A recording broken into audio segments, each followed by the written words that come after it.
So the final thing I want to say with regards to all of these tools that we're talking about, and empowering your team is that all of these things are tools, right? The scoreboard is a tool. The org chart is a tool. The Digeract role description is a tool. The Mio meetings is a tool, or the where you capture the contents of the Mio meeting.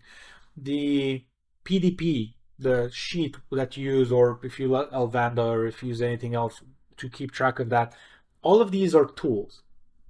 And so many people will not use these tools simply because they do not see them as tools. They see them as something they've learned how to do, like a skill, like, hey, I know how to do a PDP, or I know how to do scoreboards or whatever, and I will implement them. That's different. It's like getting a hammer, saying, oh, I know how a hammer works, and so I used it a few times, and then I'll just keep it there, and I know how it works. Whenever I need it, I'll use it. But you actually need to use the hammer every single day or every single week, but you don't use the hammer anymore. So if you're not going to use the hammer, you'll literally be, hitting nails with your bare hands or using whatever other ineffective tools, like a piece of wood or a book or something. You're literally just going to hit that nail, and it's not going to come out the exact way you want to, or it's going to be much more difficult. However, if you actually see everything we express in the book or in this video as a tool, all of these are tools. Job descriptions are tools. It's a tool to set the expectation of everyone in your company and to then keep people on top of those expectations. Because if someone joined the company, you use the tool to set the expectation, they joined the company, they agreed to all of those expectations. 2 months later, if they fail to meet those expectations, you bring out the hammer again, you bring out the tool, and you say, hey, you said you're going to do this, but you're not doing this. What's going on? I said, well, I never actually, wanted to do that. Well, okay, but you agreed to do it. And so this was the expectation. Either you do this or you do something that's the equivalent or better than that, right? That has the same amount or more value to our business. But this was one of the things that we said that you need to do. Many people don't see job descriptions as tools. They see them, hey, it's just a job description. I use them when I hire someone and then I never use it again. Not true. It's a tool. Or the org chart. I defined the org chart once and then I never use it again. That's false, because you use the org chart as a tool to determine what's the next person you need to hire. Always. You don't just randomly hire people.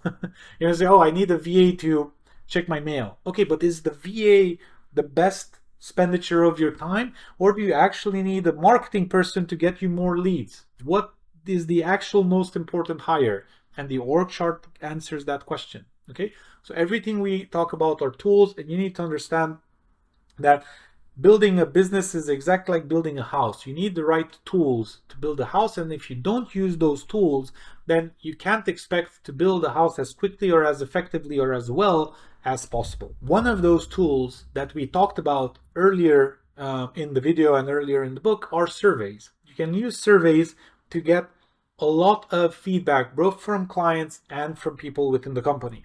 The reason why I'm bringing that up again is to, let's say, underline its importance, right? You should have regular surveys within your team asking very specific questions of how people are feeling, giving them grades from 1 to 10. What do they feel the company could do better? What do they really like about the company? What change would they see? Would they like to see implemented? Or as many questions as you can ask them in that survey. We have a lot of questions in the book. You can find a lot of survey questions online, but basically add as many questions as you can and do this maybe once a quarter, right? And use this as a tool, right? That's why I'm mentioning it again. Use surveys as tools all the time because they give you the information that you need to take the right decisions in your business. Moving on from that, let's talk a little bit about something that the vast majority of people get wrong, which is promoting. Within the concept of empowering your team, sooner or later, you will want to promote individuals. Now, there are certain ways in which you should promote individuals. and certain reasons why you should promote individuals. And there are many mistakes that people make when promoting individuals that lead to bad relationships, bad results, and so on and so forth. So there are some, let's say, key traits of what we call rising stars, right? For example, a few years ago, I hired someone for clerical work. They had no experience in our industry whatsoever, but we hired them based on heart. We hired them based on who they are as a person. That person now, 3 years later, is literally the CEO of the company. In 3 years, they have been promoted 3 or 4 times to become the CEO. Why? Because they've done so much within the company. And there are 3 things I want to, let's say, point out that will help you spot rising stars within your company as well. Number one is the quality of their work, right? Every time they do anything, that the quality of that item or that deliverable is very high. If they have a conversation with a client and you listen to the recording, the quality of that conversation is very high. If they write, let's say, content, the quality of the content is very high, etc., etc. Whatever they do, it's very high. Another thing that they do is that they deliver very quickly. They don't wait around. We have a rule basically in our companies, we don't wait, right? If you need something from someone, it is your responsibility to follow up. If you tell me 1 week later on the MEO meeting that, hey, I haven't done this because I was waiting for Michael to send me something, and I say, okay, how many times have you followed up with Michael on that thing that you needed? I say, oh, I haven't because he knows he needs to give me that thing. You failed. You failed on that. You should have followed up with Michael day 1, day 2, day 3. You should have told me, hey, Michael isn't getting back to me with whatever it is I need, so that I can pull rank and say, Michael, what are you doing? Frank is waiting on this from you and he can't do his MEO because of it. Well, yeah, but I didn't get around it and so on. Okay, but you shouldn't have set the expectation of helping him in the first place if you don't intend to do that, because now he is failing at his job. These people deliver quickly, right? They don't wait around. They want to get stuff done and they will do everything required to get the results that they need to get, okay? And then the third thing that these people do is they communicate effectively. Just like I gave the example earlier, you basically have Michael that's not giving Frank whatever it is he needs. So Frank follows up multiple times like, hey, Michael, I really need that. I really need that. When are you going to send that over? And if that doesn't work, they communicate with their management. They go to top management. They do whatever they need to do. They basically communicate all the time so that everyone is on the same page, expectations are set correctly, etc., etc., right? So these are the 3 things that you can do to spot rising stars within the company, or these are the 3 traits that those people will possess. If you want to, as an action step, you can do an assessment of everyone in your company and say, okay, these are the 3 traits that we have: quality, speed, and communication. Let me give a rate for, let's say I have 5 people on my team or 20 people. Let me give them, 1 to 5 or 1 to 10, how they do on all of these 3 things, right? And so you can have them in a sheet, and then you can have, these 3 traits be columns or whatever, and start giving numbers. And then you can see, okay, well, Frank is actually the guy I should promote if I need to promote anyone. But now let's go to the next steps in terms of mistakes to avoid when promoting. So I'll give you 2 examples of people we've promoted in the past, which was a big mistake. So number 1, in one of our companies, we had a salesperson that was doing very, very well. They were selling a lot. And they were also very ambitious. And we didn't have a vice president of sales. We only had salespeople. So the CEO was directly managing the salespeople. So we wanted to have someone between the CEO and the salespeople that would manage everyone. So one of these salespeople was a rising star, right? They were amazing at everything they were doing. They were very fast, very communicative, and so on. So we were thinking of promoting them, and we asked them, would you like to become the vice president of sales? I said, yes, of course. I would love that. I would love to do that. So okay, they were very excited. We were very excited. So we promoted them. Big mistake, very big mistake. Some of the mistakes we've made there. Number one, we didn't treat this promotion as a recruitment process. In the book, we recommend treating every single promotion like as if you would be hiring someone for a new role, someone you've never met. Why? Because then you have the exact same interview structure. You have the first interview where you set expectations, you filter what they will do, you ask all of the questions exactly like you wouldn't know them. Number two, on the second interview, you discuss the digger rack. You say, hey, these are the expectations that you need to have within this role. We did that for this person. The reason why it was a mistake and why we did that correctly is because we didn't have the digger rack system back then. We had a normal job description, and so those aren't the right tools to use to set expectations. Digger rack job descriptions are the right tool. So basically, we didn't do that.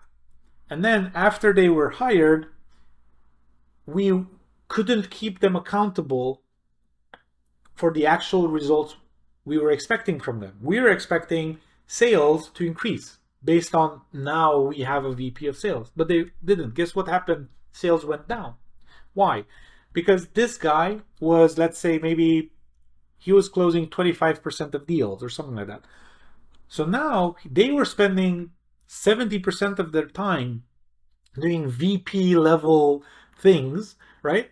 And basically closing way less deals, but way less. They're like, instead of, closing whatever, I'm making this up, I can't remember, $50,000 of new business a month, they're closing maybe $7,000 of new business, which is very painful to go from 50 grand to 7,000 or whatever it is, right? And so we're telling them, you're failing in your role because the VP of sales needs to increase sales month to month, not decrease it. And they're like, well, what do you expect? I'm not doing sales anymore. That's the reason for everything going down.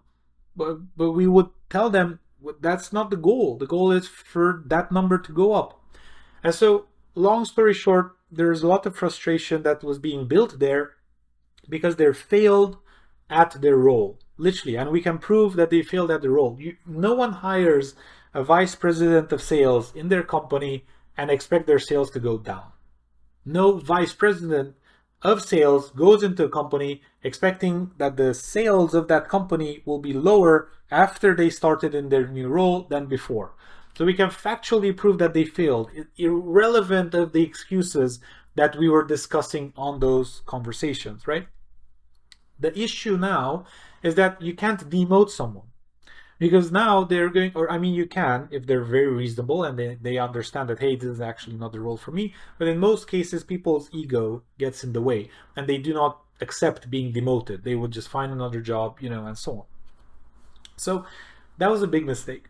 And so I urge you to not make those mistakes and to take every single person through the recruitment process. I can tell you one other example in which we've made the same mistakes. And again, we mention other mistakes in the book, but basically with this CTO, they're an amazing, amazing developer. As a developer, they're very, very good. And we needed a CTO because our CTO was going away because they got a founder level role in a startup and they really liked the idea and they wanted to go there. And we said, okay, fine, that's okay, that's what you want to do. And so we were hiring internally and a few people applied for the CTO role and we were having conversations and this person was literally the best developer and they seemed to be the best fit as a CTO. However, again, because we didn't conduct the interview, we didn't set the correct expectations with Digerac and so on and so forth, they ended up failing so much in the role that we ended up having issues after issues after issues on almost every single project he was managing. It was crazy how bad it was because his solution to issues on a project was that he will fix those things himself. And so he was spending so much more time working extra hours, being more of a developer and less being the manager, the mentor, the support person that the team actually needed on those projects. So again, if you implement everything we teach, promotion should be an easier thing to do, right? So what do you actually do? When you promote someone, you take them through the interview process exactly like we explained, and then when you get them on, you promote them as an interim person. So for example, in the CTO role, we would promote someone as an interim, and you prepare these people for these conversations, and you have these conversations with them and you prepare them for the role, right? So basically you say, okay, you can be the interim CTO for 3 months, and these are the metrics of success. If you hit these metrics, and we need to agree that those are the most important metrics, if we hit these metrics of success, then you will keep the role. Otherwise, you will revert back to this role, because this way you get to see if you're actually good in this role, and we get to see if we should keep you on this role or we should find someone else. Okay, so this is a very important thing that we can literally do one after another, right? In terms of all of the interviews we'd have with internal stakeholders. What we recommend you do in terms of promotions is to have a set system in place for promoting people. Just like you have a system in place, or you should have a system in place for recruiting new individuals, have a system in place, and this is your action step, have a system in place for making sure that those people progress in their careers in the best possible way, whilst minimizing frustrations on both ends and maximizing the output that those people are capable of bringing. Because they might think that their best role is of a CTO or a director of sales, but in actuality, what their best role is maybe is of a team lead, where they're still a developer, they're still a salesperson, but they're also responsible for a few other salespeople or a few other developers. And that's almost the same as the director, just they are still functioning in their core competence, which is, either dev or marketing or engineering or whatever it is. Okay, so that's basically it on this level.